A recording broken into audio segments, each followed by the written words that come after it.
یہ کون سا دین ہے جو آپ لوگوں کو سکھا رہے ہیں؟ آپ اس نبی کے ماننے والے ہو جس نبی نے آپ کو ہر نماز کی ہر رکعت میں سورۃ الفاتحہ تعلیم فرمائی ہے، اور اس میں جو آیت نمبر 4 ہے، ایاک نعبد و ایاک نستعین، اے اللہ ہم عبادت بھی صرف تیری کرتے ہیں اور مدد بھی یعنی دعا بھی صرف تجھی سے مانگتے ہیں۔ آپ یہ پیش کریں، اچھا جی آپ روٹی امی سے نہیں مانگتے؟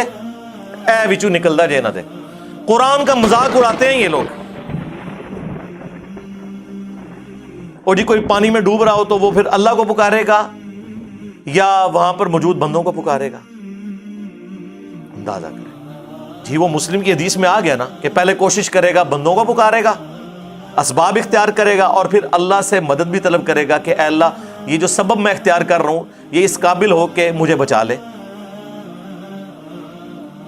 جی یہ کہاں لکھا ہے؟ جی قرآن میں لکھا ہوا ہے وَتَعَاوَنُوا عَلَى الْبِرِّ وَالتَّقْوَى وَلَا تَعَاوَنُوا عَلَى الْإِثْمِ وَالْعُدْوَانِ، نیکی اور پرہیزگاری کے کاموں میں ایک دوسرے کی مدد کرو، برائی میں ایک دوسرے سے الگ رہو۔ قرآن میں حکم ہے کہ روٹی امی سے مانگنی ہے، اور امی کو حکم ہے کہ اس نے بیٹے کو کھلانی ہے۔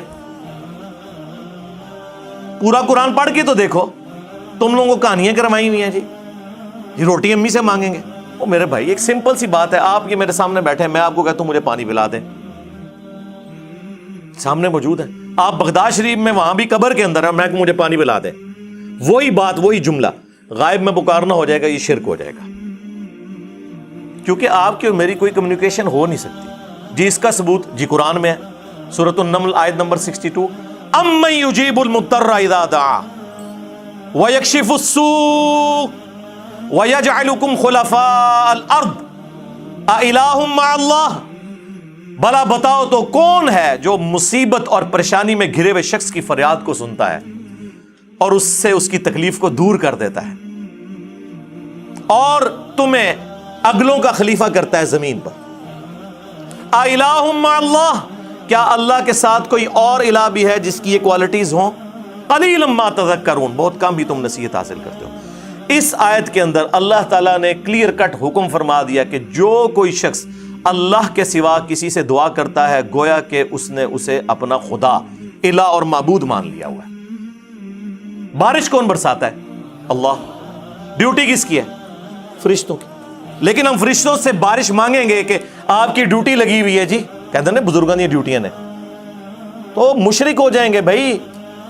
نبی علیہ السلام نے صلاۃ الاستسقاء، بارش کی نماز تعلیم فرمائی ہے۔ اور جی جو مدد کر رہا ہے مشکل کشا تو ہے نا، تو بھائی سب سے بڑا جو مشکل کشا ہے وہ تو سورج ہے۔ آپ کا کوئی بابا اتنا بڑا مشکل کشا نہیں ہے۔ دنیا میں موسم سورج کی وجہ سے تبدیل ہوتے ہیں، دنیا میں ہوائیں سورج کی وجہ سے چلتی ہیں، دنیا میں بارشیں سورج کی وجہ سے ہوتی ہیں، سمندروں کا پانی ویپریٹ ہو کر گلیشیئرز کی فارم میں سٹور ہوتا ہے، وہاں سے پگھل کے زمین کے اوپر اور نیچے دریا چلتے ہیں، بارشیں ہوتی ہیں۔ آپ کی گندم، ہر طرح کی جو فصلیں ہیں سورج کی وجہ سے وہ پکتی ہیں۔ تو کیا ہم کہیں گے المدد یا سورج ذرا آپ بادلوں سے باہر تشریف لے آئیے کہ سردی کا موسم قریب آ رہا ہے، اور بادلوں میں چھپ جائیے کہ گرمی کا موسم قریب آ رہا ہے؟ بھائی یہ نہیں، آپ فرشتوں کو بھی نہیں کہہ سکتے کہ فرشتوں یہ پیغام دے دو، نہیں، آپ کہیں گے اللہم صلی علی محمد وعلی آل محمد، اللہ پہنچائے گا۔ یا بخاری مسلم میں حدیث ہے، جب تم پڑھو گے السلام علیکہ ایہا النبی ورحمۃ اللہ وبرکاتہ، السلام علینا وعلی عباد اللہ الصالحین، تو زمین و اسمان میں ہر نیک بندے تک اللہ تعالیٰ تمہارا سلام پہنچا دے گا۔ ہم یہاں بھی جو پڑھتے ہیں تو رسول اللہ تک ہمارا سلام پہنچ رہا ہے۔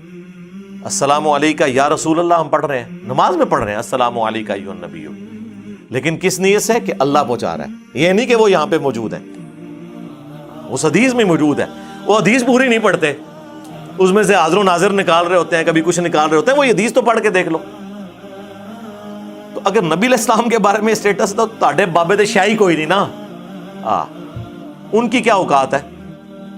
کیونکہ نبی کے جیسا ہے ہی کوئی نہیں، بابے تے شاہی کوئی نہیں، ہمارے مقابلے پہ نہیں، نبی علیہ السلام کے مقابلے پہ۔ اور ہمارے نبی علیہ السلام کو اللہ تعالیٰ قرآن میں فرما رہا ہے وَإِذَا سَأَلَكَ عِبَادِي عَنِّي فَإِنِّي قَرِيب اے نبی جب کبھی بھی میرے بندے آپ سے میرے بارے میں پوچھیں تو فرماؤ میں تمہارے بالکل قریب ہوں. اجیب الدعوۃ الداعی اذا دعان، ہر پکارنے والے کی پکار کو سنتا ہوں جب وہ مجھے پکارے. فَلْيَسْتَجِيبُوا لِي وَلْيُؤْمِنُوا بِي لَعَلَّهُمْ يَرْشُدُونَ، لیکن انہیں بھی چاہیے کہ میرا حکم مانیں، مجھ پر ایمان لائیں جیسا کہ ایمان لانے کا حق ہے، پھر وہ رشد و ہدایت پا جائیں گے. یہ ون وے ٹریفک نہیں ہوگی. آپ اللہ کو رسپانس کریں گے، اللہ تعالیٰ سننے والا ہے. ادعونی استجب لکم، اے میرے بندو مجھ سے مانگو میں قبول کرنے والا ہوں. ان الذین یستکبرون عن عبادتی، بے شک جو لوگ میری عبادت سے تکبر کرتے ہیں. اچھا بات ہوئی دعا کی اور ذکر آ گیا عبادت، کیونکہ دعا ہی تو عبادت ہے. جی ابو داؤد ترمذی سنن نسائی میں حدیث ہے الدعاء هو العبادہ، دعا ہی تو عبادت ہے. اور پھر حضور نے یہی آیت سورۃ المؤمن کی آیت نمبر 60 جسے سورہ الغافر بھی کہتے ہیں وہ تلاوت کی. ادعونی استجب لکم، اے میرے بندو مجھ سے مانگو میں تمہاری دعا قبول کروں گا. ان الذین یستکبرون عن عبادتی، بے شک جو لوگ میری عبادت سے مجھ سے مانگنے سے تکبر کرتے ہیں میں ان قریب انہیں ذلیل و خوار کر کے جہنم میں داخل کروں گا. والعیاذ باللہ تعالی. اللہم لا تجعلنا منہم، اللہم اجرنا من النار. ہمارا رب وہ ہے کہ اس سے نہ مانگا جائے تو وہ ناراض ہوتا ہے. دنیا کے بادشاہوں سے آپ مانگیں تو وہ ناراض ہوتے ہیں، اور ہمارا رب وہ ہے کہ اس سے نہ مانگا جائے تو وہ ناراض ہوتا ہے.